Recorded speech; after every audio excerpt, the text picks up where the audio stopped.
You had an impact on me. She was in the preschool on one of the little tricycles, and she would the kids were riding the tricycles, riding. Your knees were up to here past the handlebars, and you were running bicycling with them around the thought. And I thought, I really like working with her.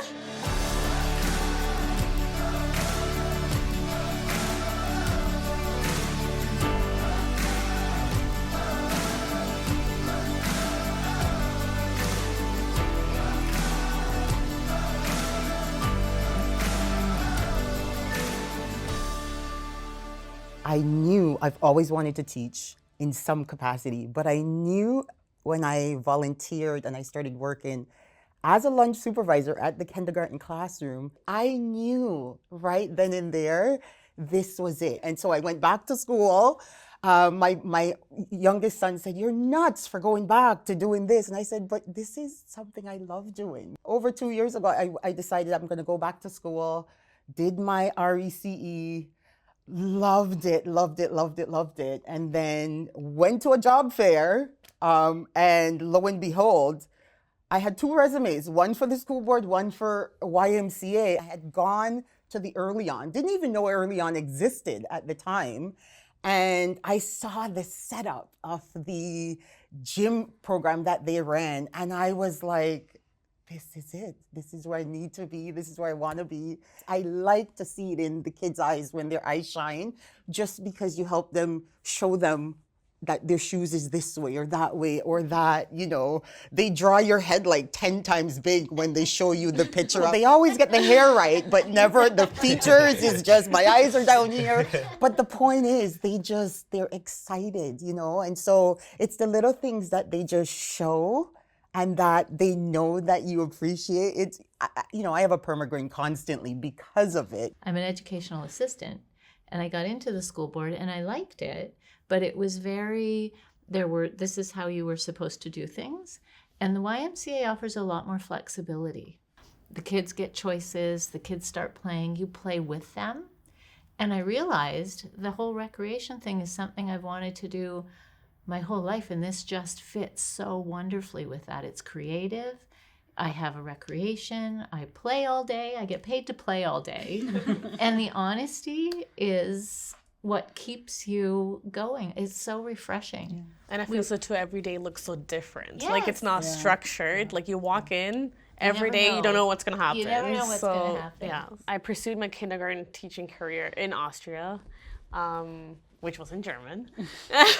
So over there, we used to play guitar, the flute with the kids. So the education system was totally different.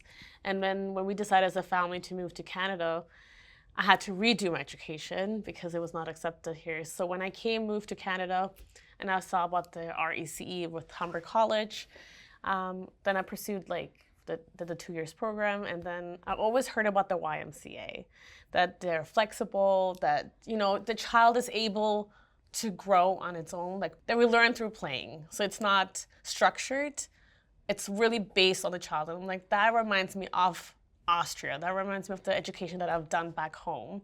So I'm like, this is where I want to be. So after that, I right away applied to the YMCA and started with the before and after care in Peel.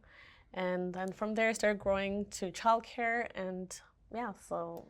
My sister brought me to the Y. Her career is an ECE, and she's in the YMCA, and she's like, "Oh, the Y is amazing. They're flexible. They are a great community. Come on in and see if you like it." And I've been working now for almost 9 years. I got a lot of support from my supervisor, who introduced me to the apprenticeship program. With that, I got to learn all of the YMCA's ins and outs because I'm actually their employee and do my placements as an employee. So not as a student. I get the full experience of being the educator in the room and completing my training. They cover 80% of the fees. So I felt that I could do my schooling and not feel that pressure of paying the tuition. And with the YMCA, you're getting your salary and you're learning with them. So it's very supportive of my personal growth and professional growth. I actually took 4 years to complete the program. It was supposed to take 2, but in those years, I had 2 children and I got married, so I personally progressed and professionally progressed with the apprenticeship program.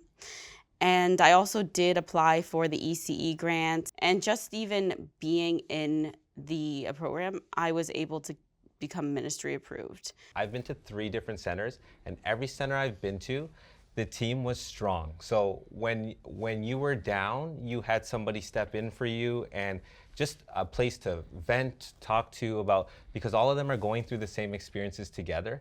And when you're there and you have that team, it gets to a point where it doesn't feel like a job anymore. Like everything just runs so smoothly, and if you have a partner where they're down, now you take charge, and it's okay to do that, because you're gonna have days where it's not gonna be your strongest day and you're not gonna come all chipper because life happens, right? So having that team there, I think that's been my biggest motivation to stay with the Y and keep doing what I'm doing. So when I started with the Y, I started in childcare and I was a supply. And I supplied at one site more often than others because I felt comfortable with the team that I worked with.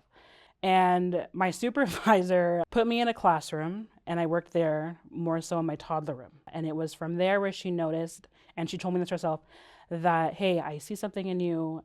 Through that, I met a lot of other supervisors. And they're all like, hey, like, are you gonna be a supervisor soon? And my supervisor was kind of pushing it already on me to start doing the apprenticeship program. And I only said okay because another supervisor, there was just a lot of supervisors coming at me, just telling me, Cheyenne, The support. you gotta do something. If it wasn't for that push from all my my mentors that I've had, I would literally still be comfortable being maybe her in-charge staff or in a classroom, because I didn't think I saw it in myself. And sometimes I still have doubts, but even the ones supervisors that I currently work with, like, they still like, no, you're doing a good job. This is what we're doing. This is what's happening. I'm here with you. And there's a lot of like working close with your supervisor that you have. So I feel like for me personally, I wouldn't be where I am without those supervisors always by my side. I can always ask them questions. No question's a dumb question. And we go from there. And that's where, well, for me personally, where I am today.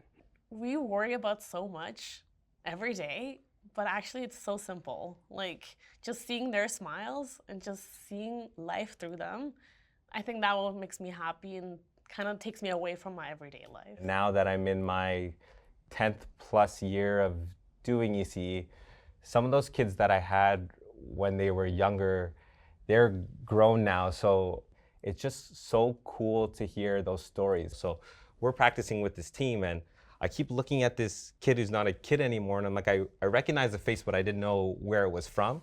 And so it took me probably about until the end of practice, and then I'm looking at him, and with one of his friends, I was like, is that kid this kid's name? So I mentioned his name, and he's like, yeah. So then I went to him and I was like, hey, like, do you remember me? He's like, yeah, you were my educator back in the day. And I was like, oh my goodness, because when I had him, this was probably 10 years down the line. And I remember when I was in ECE in the program, and he was there, and I was playing football, and I'm like running around the kids, moving and stuff like that. And now to see this kid, he's faster than me, he's bigger than me, and then I'm looking, and then to play, and I was like, can you just come play offense once and I play defense? It almost made me cry to see just what he was doing, and I was like, oh, like he's better than me now. And then he came up to me and he said, Denzel, the reason I play football now is because of you.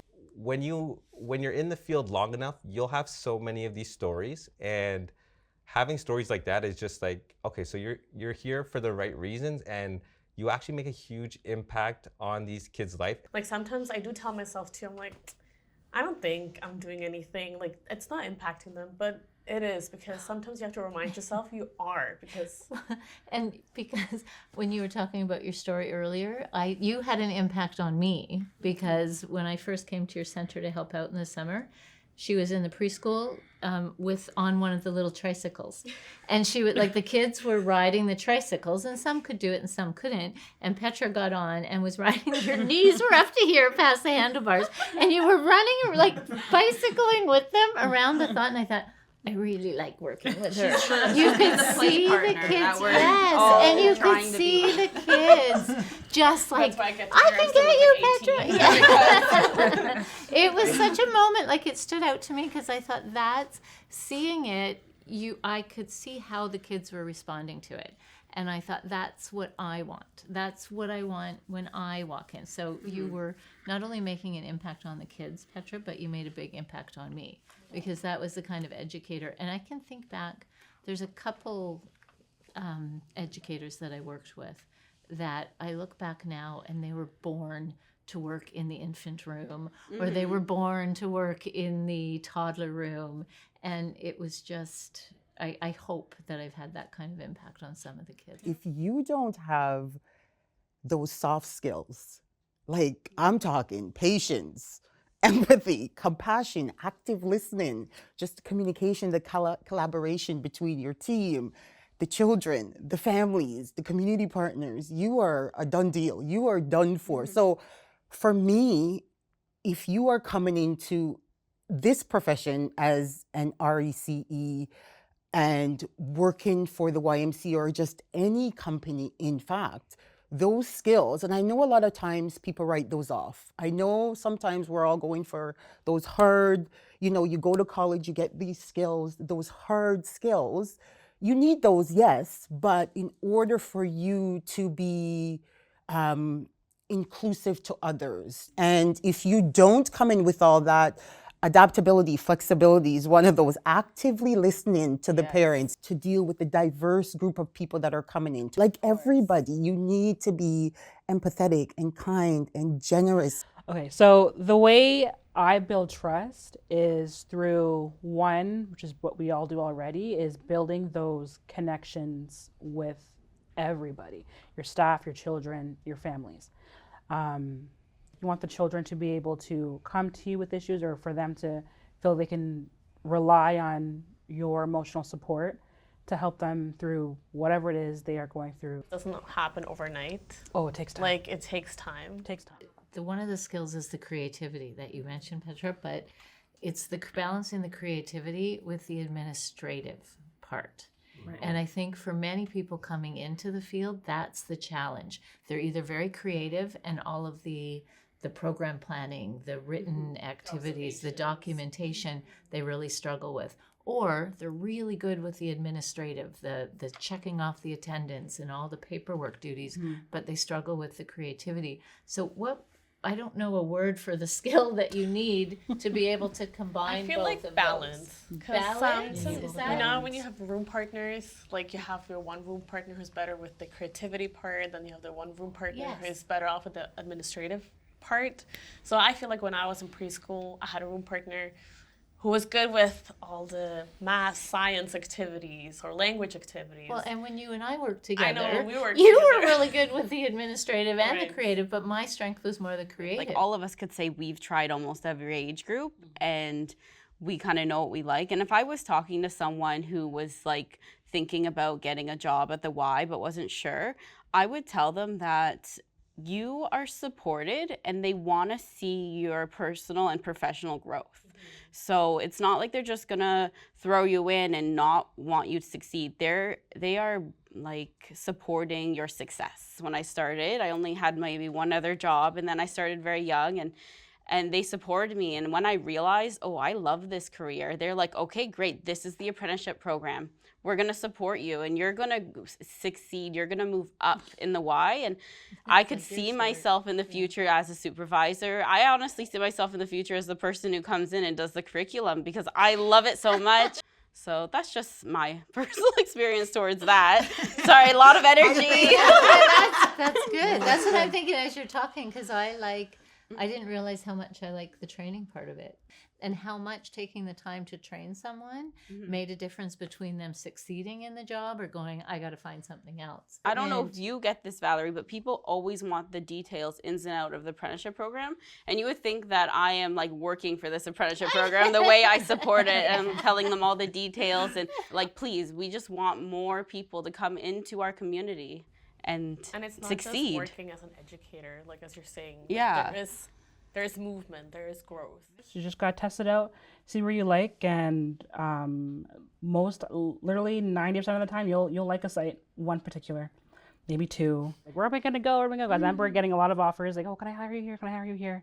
And then my heart settled on one, and that's where my growth started within the center, working in different classrooms. I've worked in the infant room, toddler room, preschool room. I've actually worked in all the rooms, all the way to school age. And you kind of find where you feel you best fit. And I worked in childcare. I love childcare.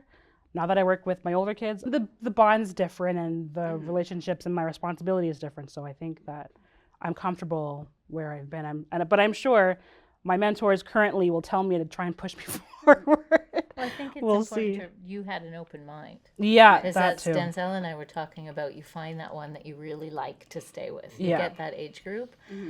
But I started in school age, then I went to kindergarten, then I went to preschool, then I went to toddlers, did a little bit of time in infants, and I'm back in school age.